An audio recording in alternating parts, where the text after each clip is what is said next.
नमस्कार, बुलेटिन लेकर मैं हूं आपके साथ संदीप निरंजन सरकार। खबरों का रुख कर लेते हैं। गोरखपुर के विकास खंड जंगल कौड़िया में पुनर्निर्मित खंड विकास अधिकारी कार्यालय का उद्घाटन मुख्यमंत्री योगी आदित्यनाथ ने किया। इस दौरान उन्होंने कहा कि प्रदेश सरकार ग्रामीण विकास को प्राथमिकता दे रही है और ब्लॉक स्तर पर बेहतर आधारभूत सुविधाएं उपलब्ध कराई जा रही है। आगे उन्होंने क्या कुछ कहा, आपको सुनाते हैं।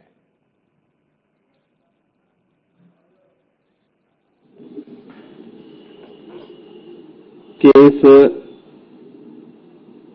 नवनिर्मित सभागार और भवन के इस लोकार्पण कार्यक्रम में कैंपियरगंज के लोकप्रिय विधायक श्री फतेह बहादुर सिंह जी,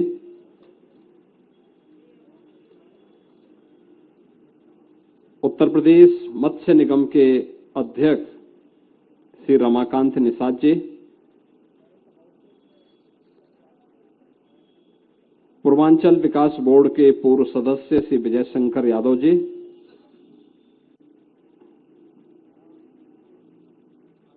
इस पूरे कार्यक्रम के संयोजक, आयोजक और लोकप्रिय ब्लॉक प्रमुख जंगल कौड़िया श्री ब्रजेश यादव जी, ब्लॉक प्रमुख भरोइया श्री संजय सिंह जी, पूर्व ब्लॉक प्रमुख जंगल कौड़िया श्री गोरख सिंह जी, भारतीय जनता पार्टी के जिला मंत्री श्री सदानंद शर्मा जी, राघवेंद्र चतुर्वेदी जी, चंद्र प्रकाश द्विवेदी जी, दिलीप सिंह जी, शैलेश यादव जी, मृत्युंजय सिंह जी, मकसूदन मिश्रा जी, दीपक यादव जी, मुक्तेश्वर यादव जी, अभय यादव जी, विवेक पांडे जी, पूर्व प्रधानाचार्य श्री ब्रह्मदेव यादव जी, ग्राम प्रधान जंगल कौड़िया श्री रामचंद्र सिंह जी, मनोज सिंह जी और उपस्थित सभी हमारे ग्राम प्रधान और क्षेत्र पंचायत समिति के सदस्यगण, उपस्थित बहनों और भाइयों, बहुत दिनों के बाद यहां जंगल कौड़िया में आप सबसे इस एक सार्वजनिक कार्यक्रम के माध्यम से मिलना हो रहा है। आज ब्लॉक मुख्यालय का यह भवन एक बार फिर से आपके लिए तैयार है। मैं आप सबको इसके लिए बधाई देता हूं। शिवरात्रि के एक दिन पहले यह सौगात जंगल कौड़िया को प्राप्त हो रही है। कल शिवरात्रि है और शिवरात्रि शुभ का प्रतीक मानी जाती है। ये शुभ पूरे ब्लॉक वासियों, पूरे विकास खंड के अंदर हर व्यक्ति के घर में, उसके व्यक्तिगत जीवन में, हर गांव में देखने को मिले, इसकी मैं आप सबको अपनी शुभकामनाएं भी देता हूं। मैं विनम्र श्रद्धांजलि अर्पित करता हूं पूर्व प्रमुख श्री रामपत यादव जी को, जिन्होंने लंबे समय तक इस ब्लॉक के ब्लॉक प्रमुख के रूप में अपनी सेवाएं दी। आज उनकी भव्य प्रतिमा यहां पर मैं देख रहा था और जिस शालीनता के साथ, जिस सहजता के साथ पूरे ब्लॉक वासियों को जोड़ते हुए उन्होंने यहां कार्य किया, वह 1952 से ही गोरखपीठ से जुड़े थे। और जब रामपत यादव जी यहां ब्लॉक प्रमुख बने 1962 में, तब ये ब्लॉक मुख्यालय बना था। और मैं धन्यवाद दूंगा श्री ब्रजेश यादव जी को कि उन्होंने 1.25 करोड़ रुपए की लागत से ब्लॉक निधि का उपयोग भी किया। मनरेगा, जिसका अब नाम विकसित भारत जी राम जी, इस योजना का भी उपयोग किया है और इस योजना के माध्यम से भी उन्होंने यहां के क्षेत्र पंचायत समिति के सदस्यों के लिए, ग्राम प्रधानों के लिए 100-125 लोग एक साथ एक सभागार में बैठ सकते हैं। और सभागार भी ऐसा कि भीषण गर्मी में भी अंदर शीतलता दिखाई देगी। एसी लगे हुए हैं और सोलर पैनल भी ऊपर लगे हुए हैं। शानदार सभागार का निर्माण किया है। विकास के पैसे का कैसे इस्तेमाल होना है, यह यहां पर देखने को मिला है। अगर इसी प्रकार से सभी जगह पर विकास के कार्यों का इस्तेमाल हो जाए तो हर ब्लॉक अपने आप में चमकता हुआ दिखाई देगा। इससे पहले भरोइया में भी हम लोगों ने एक ब्लॉक का लोकार्पण किया था और ब्लॉक आज अपने विकास के नए सोपान को प्राप्त कर रहा है, विकास कर रहा है, जनाकांक्षाओं की पूर्ति का माध्यम बन रहा है। वहां के ब्लॉक प्रमुख भी लगातार विभिन्न प्रकार के रचनात्मक कार्यक्रमों के माध्यम से आम जन को जोड़ने का काम और क्षेत्र पंचायत समिति के सदस्यों को जोड़ने का काम कर रहे हैं। विकास के प्रति जब हम सबके मन में यह भाव होता है, परिणाम तभी आते हैं। और आज तो ये कैंपियरगंज विधानसभा क्षेत्र में आपके पास वो सब कुछ हो गया है, हो रहा है, जिसकी पहले कल्पना होती थी। कल्पना भी नहीं लोग कर पाते थे। कोई सोचता था कालेसर से जंगल कोड़िया बाईपास से जुड़ेगा, हो गया ना। कितना भव्य। आपको लखनऊ जाना हो, यहीं से बैठे चुपचाप सीधे लखनऊ, 3 घंटे में लखनऊ पहुंच जाएंगे। जंगल कोड़िया से 3 घंटे में लखनऊ। अब यहीं से चौटाहा के पास से लेकर के सीधे आपको कुशीनगर जाना है तो सिटी के अंदर नहीं जाना पड़ेगा, यहीं से आधे घंटे में आप कुशीनगर। यानी दूरी कितनी सिमट गई है। हर सड़क 4 लेन की, पक्की सड़क, अच्छी सड़क। जंगल कौड़िया में पूज्य महाराज जी के नाम पर एक भव्य डिग्री कॉलेज का निर्माण हो गया है और 2000 से अधिक बच्चे यहां अध्ययन कर रहे हैं। 2000 से अधिक बच्चे, सभी यहां की बेटियां पढ़ रही हैं, यहां के नौजवान सभी बच्चे यहां एक साथ पढ़ रहे हैं। अच्छी पढ़ाई हो रही है, लोग अच्छी दिशा में काम कर रहे हैं। खेल का मैदान, स्टेडियम,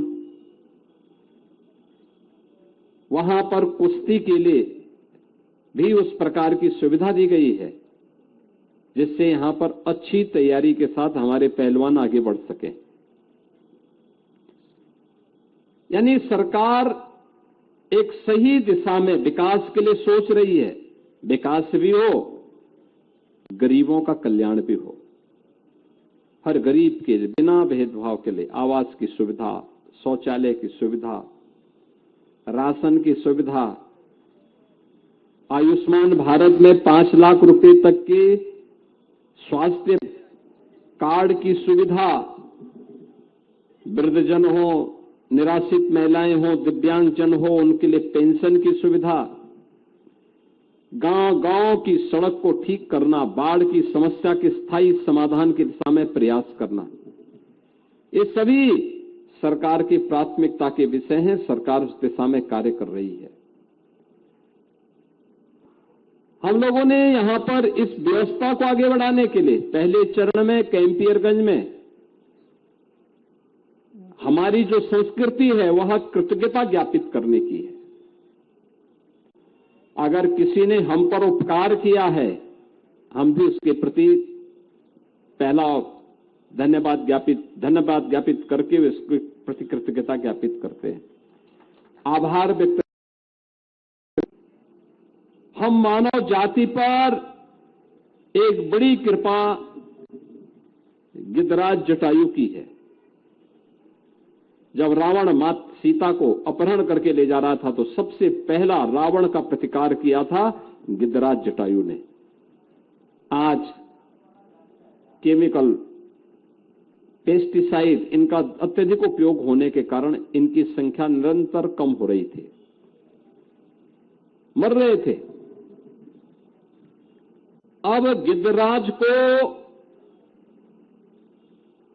हम लोगों ने कैंपियरगंज में ही उसका एक संरक्षण केंद्र बना दिया है। यहां पे संरक्षित होंगे, फिर जंगलों में हम छोड़ेंगे, जिससे, क्योंकि गिद्धराज तो वैसे भी भगवान विष्णु की सवारी मानी गई है। भगवान विष्णु की सवारी, सृष्टि के पालन करता है भगवान विष्णु। तो भगवान विष्णु पालन करता है, तो उनकी इस सवारी को भी सम्मान मिलना चाहिए, उसका संरक्षण होना चाहिए। यह काम यहां पर हुआ। अब उसी प्रक्रिया को आगे बढ़ाते हुए हम लोगों ने एक व्यवस्था बनाई है, वह है इस क्षेत्र में वानिकी और हॉर्टिकल्चर विश्वविद्यालय के निर्माण की। आप सोचो, विश्वविद्यालय बनेगा यहां पे, विश्वविद्यालय। और विश्वविद्यालय में यहां के नौजवानों को जो वहां के माध्यम से डिग्री मिलेगी, जो डिप्लोमा मिलेगा, 100%, यानी ये मान के चले 100%, वह नौकरी की गारंटी वाली होगी, नौकरी की गारंटी। देश में भी दुनिया में भी आज दुनिया के अंदर सबसे बड़ा चैलेंज है, वह है पर्यावरण का। पर्यावरण, आप देखो कितना अच्छे वातावरण में आप हैं, यहां पे कोई प्रदूषण नहीं। प्रदूषण नहीं है तो बीमारियां भी नहीं है।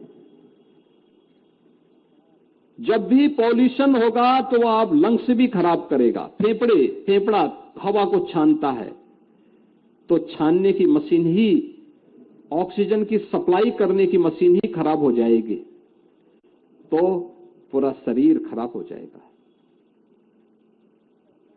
आप दिल्ली में जाइए ना, क्या स्थिति है, ऐसे रहता है जैसे गैस चेंबर हो, खराब स्थिति है, श्वास नहीं ले पाएंगे, आंखों में एकदम जलन होती है। डॉक्टर को बोलना पड़ता है वहां पे कि जो दमा के रोगी हैं, बुजुर्ग हैं, बीमार हैं, बच्चे हैं, वे घर से बाहर न निकले।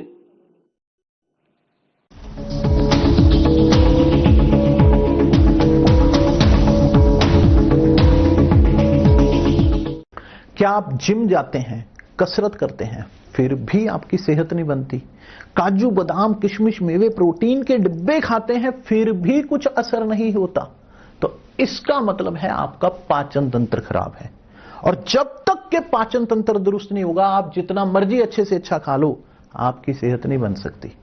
इसलिए हमारी संस्था सन्यासी आयुर्वेदा ने एक ऐसी दवा का निर्माण किया है जो कि आपके लिवर, आपके पाचन तंत्र को दुरुस्त करने का काम करती है, ताकि आप जो भी खाएं उसका पूरे का पूरा निचोड़ आपके शरीर को लगे, आपकी भूख बढ़े, खाया पिया सही से लगे, नया खून बने, हड्डियों में जान आए, वजन बढ़े और आप मोटे तगड़े खूबसूरत पर्सनैलिटी के मालिक बन जाएं।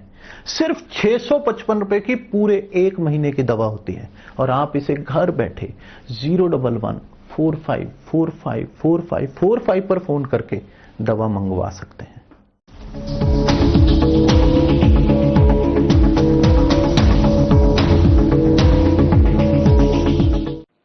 उत्तर प्रदेश विधानमंडल के बजट सत्र के 5वें दिन मुख्यमंत्री योगी आदित्यनाथ ने सदन को संबोधित करते हुए प्रदेश की विकास यात्रा, बजट की प्रमुख प्राथमिकताएं और सरकार की उपलब्धियों पर विस्तृत प्रकाश डाला। यह सत्र 9 फरवरी से चल रहा है और 11 फरवरी को वित्त मंत्री सुरेश कुमार खन्ना ने वित्तीय वर्ष 2026-27 के लिए बजट विधानसभा में पेश किया, जो राज्य का अब तक का सबसे बड़ा बजट है। इस बजट में शिक्षा, स्वास्थ्य, महिला सशक्तिकरण, इंफ्रास्ट्रक्चर और कौशल विकास जैसे क्षेत्रों पर जोर दिया गया है। भाषण के दौरान मुख्यमंत्री योगी आदित्यनाथ ने सदन में विकास की कई उपलब्धियों को साझा करते हुए बताया कि राज्य ने शिक्षा, स्वास्थ्य, उद्योग और कृषि क्षेत्रों में महत्वपूर्ण प्रगति की है। इस दौरान उन्होंने बताया कि बजट में पूंजीगत व्यय का बड़ा हिस्सा सड़क, पुल, बिजली, पानी और डिजिटल अवसंरचना जैसे दीर्घकालिक परियोजनाओं के लिए रखा गया है, जो भविष्य में निवेश और रोजगार सृजन को बढ़ावा देगा। आप चकाचक करिए, वजन कम कर लीजिए तो सड़क में गड्ढे कम पड़ेंगे। टेंडर हो गया हो कि काम होने जा रहा है। सब वो आज ही बोल देंगे तो फिर परसों क्या बोलेंगे? आपकी सड़क बन गई है, अभी भी आप जो है वही कर रहे हैं, लेकिन सड़क में गड्ढे आपके कारण ही ज्यादा पड़े हैं। वजन कंट्रोल करिए आप, स्वास्थ्य के लिए अच्छा होगा। महोदय, आज प्रोजेक्ट अलंकार, पुस्तकालय, प्रयोगशालाएं, मल्टीपर्पज हॉल, पेयजल और इसके अंतर्गत अन्य जो योजनाएं हैं, ये सभी हम लोग प्रदेश के अंदर कर रहे हैं। और विश्वविद्यालयों के निर्माण के लिए भी आज प्रदेश के अंदर आप देख रहे होंगे कि एक पॉलिसी बना दी गई है। निजी क्षेत्र में कोई विश्वविद्यालय बनाना चाहेगा, आज लगभग 52 विश्वविद्यालय निजी क्षेत्र में भी बन चुके हैं। एक मंडल एक विश्वविद्यालय, इस लक्ष्य को हमने प्राप्त किया है। जहां नहीं थे वहां नए विश्वविद्यालय गवर्नमेंट ने भी बनाए हैं और उसमें भी हम लोगों ने कार्य किया है। रिजल्ट एमएसएमई सेक्टर को आगे बढ़ाना, औद्योगिक निवेश को बढ़ाने का परिणाम क्या है? एम्प्लॉयमेंट बढ़ा है, अनएम्प्लॉयमेंट रेट कम हुआ है, उत्तर प्रदेश का एक्सपोर्ट बढ़ा है। 84,000 करोड़ का एक्सपोर्ट होता था आपके समय में, वह बढ़कर लगभग 2 लाख करोड़ तक पहुंचा है। लगातार वह बढ़ रहा है। और इसीलिए आज के इस अवसर पर आप कुछ बातें आपने कही और हम लोग उस दिशा में आगे यद्यपि बोलना नहीं चाहते थे, और हम लोग ये भी नहीं चाहते थे कि इस पे हम लोगों को बहुत बोलना पड़े। आपने बहुत सारी चीजें यहां पर कही हैं और बहुत सारी चीजों को तो आपने स्वयं ही उसको कंट्राडिक्ट भी किया है।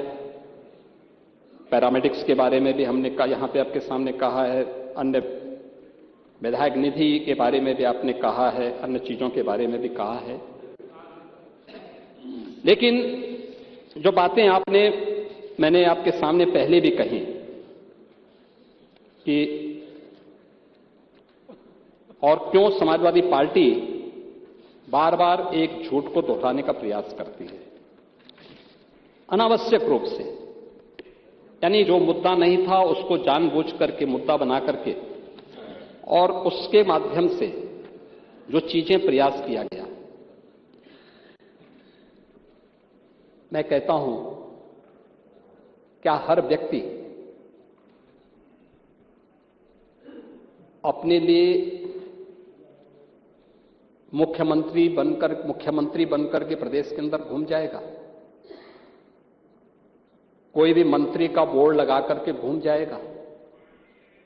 कोई भी समाजवादी पार्टी का राष्ट्रीय अध्यक्ष बनकर के कोई घूम जाएगा? एक सिस्टम है, एक व्यवस्था है। भारत के सनातन धर्म की भी यही व्यवस्थाएं हैं। शंकराचार्य का पद भारत की सनातन धर्म में सर्वोच्च और सम्मानित पद माना जाता है, बहुत पवित्र माना जाता है। इस सदन की व्यवस्था आप देखते होंगे, परंपरा से और नियमों से संचालित होता है। माघ मेला है, मौनी अमावस्या के दिन 4.5 करोड़ श्रद्धालु आया है। सबके लिए एक व्यवस्था बनाई गई है और कानून तो सबके लिए बराबर होता है। मेरे लिए कोई अलग कानून नहीं। अगर मैं अपराध करूंगा तो उसी कानून से मैं भी देखा जाऊंगा, जिस कानून से कॉमन मैन देखा जाएगा। मुख्यमंत्री का पद किसी कानून से ऊपर नहीं हो सकता। कोई व्यक्ति किसी कानून से ऊपर नहीं हो सकता। हम भारत के संवैधानिक व्यवस्था से जुड़े हुए लोग हैं और मेरा मानना है भारत के हर नागरिक को भारत के इस कानून को मानना चाहिए। भारत के अंदर शंकराचार्य की पवित्र परंपरा, जगत गुरु शंकराचार्य ने देश के अंदर 4 कोनों में 4 पीठों की स्थापना की। उत्तर में ज्योतिषपीठ की स्थापना, दक्षिण में श्रृंगेरी, पूरब में जगन्नाथपुरी, पश्चिम में द्वारिकापुरी। 4 पीठों के 4 वेद हैं, ऋग्वेद, यजुर्वेद, सामवेद और अथर्ववेद। इन सब के अपने मंत्र हैं।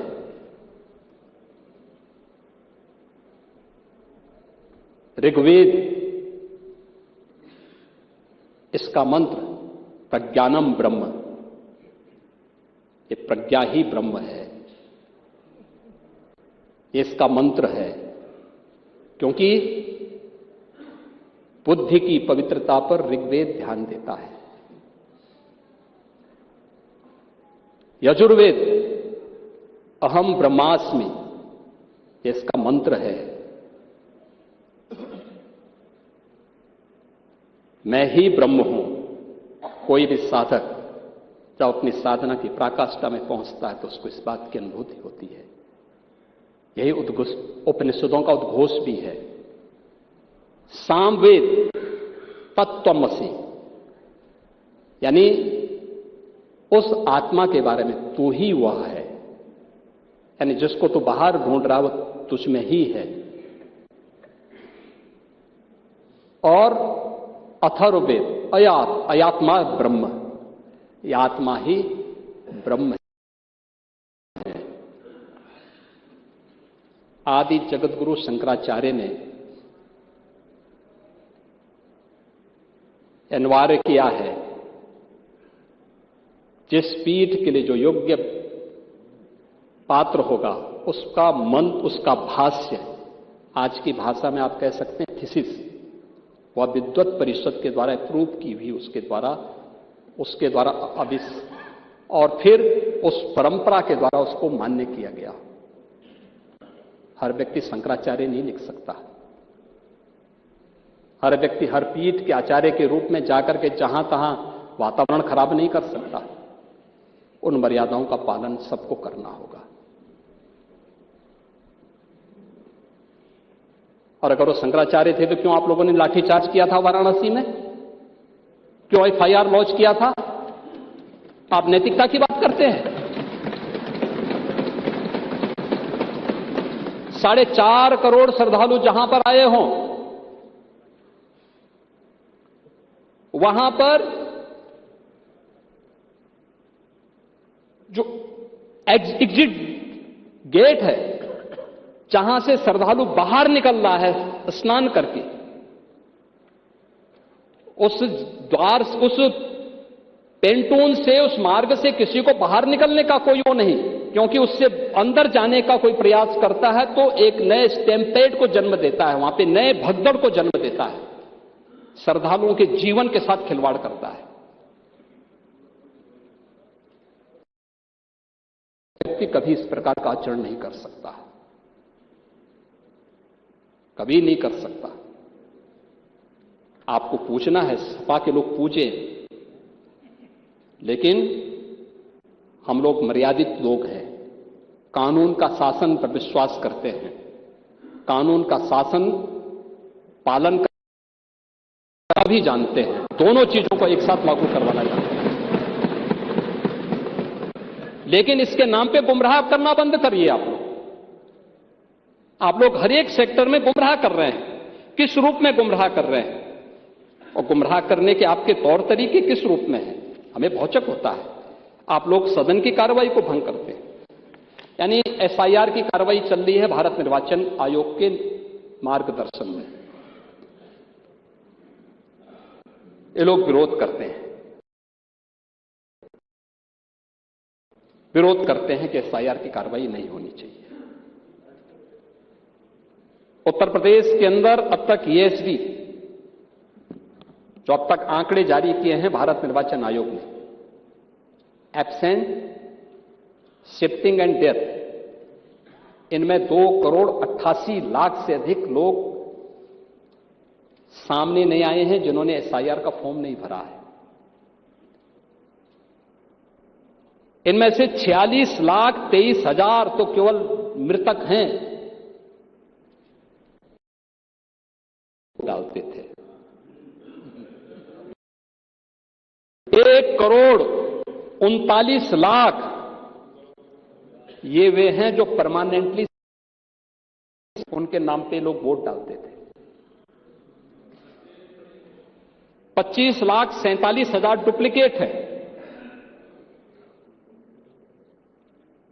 लगभग 80 लाख ये एब्सेंट है, यानी इसका मतलब वो है ही नहीं, या उनको जबरदस्ती नाम बना करके बढ़ा करके कर दिया गया, और बाकी कुछ अन्य श्रेणी के हैं। 2,88,00,000 अब तक आए हैं। दूसरा, फॉर्म 7 कोई भी किसी के नाम पे अगर देता है, भारत निर्वाचन आयोग उसका वेरिफिकेशन करा रहा है। अगर कोई फिजिकली प्रस्तुत हो रहा है कि साहब ये फॉर्म 7 गलत है, मैं हूं, फॉर्म 7 वहीं पे रिजेक्ट हो रहा है। क्यों वातावरण खराब कर रहे हैं आप लोग? कोई व्यक्ति एक पारदर्शी व्यवस्था चाहता है तो आप लोग पारदर्शी व्यवस्था के समर्थन नहीं करते, अच्छा कार्य नहीं होने देते, न अच्छा काम किया है न अच्छा काम करने देंगे। और इसीलिए प्रदेश के अंदर आज जिस ओर हम गए हैं, मैंने बताया ना कि 2013 में कुंभ था और कुंभ में कुल 12 करोड़ श्रद्धालु आए थे और माघ मेला में 21 करोड़ की संख्या पार हो चुकी है। कल परसों अंतिम स्नान होगा, यानी यद्यपि माघ मेला तो केवल माघी पूर्णिमा तक होता है। यह है सरकार की सुविधा और सुरक्षा पे विश्वास। आप लोक माता के नाम पर, शंकराचार्य के नाम पर, SIR के नाम पर या किसी अन्य के नाम पर समाज को गुमराह बंद करिए, देश के बारे में सोचिए। महामहिम राज्यपाल जी ने जो अभिभाषण इस सदन में दिया था, सरकार की इन्हीं उपलब्धियों को लेकर के दिया और भावी कार्य योजना को लेकर के दिया था। अगर आप लोग सुने होते थे, प्रश्न संभवतः मुझसे नहीं करते, लेकिन आपने दिया तो मैंने उसका जवाब देने का भी प्रयास किया है। और इसलिए अध्यक्ष जी, मैं इस मजबूती के साथ कह सकता हूं कि आज का हमारा उत्तर प्रदेश अब पहचान के लिए मोहताज नहीं है। आज कानून का राज है, अपराधी भयभीत है, एक गरीब का सम्मान है, किसान खुशहाल है,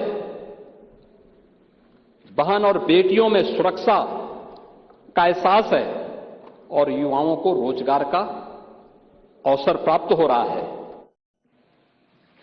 फिलहाल इस बुलेटिन में मेरे साथ इतना ही। दीजिए इजाजत। नमस्कार।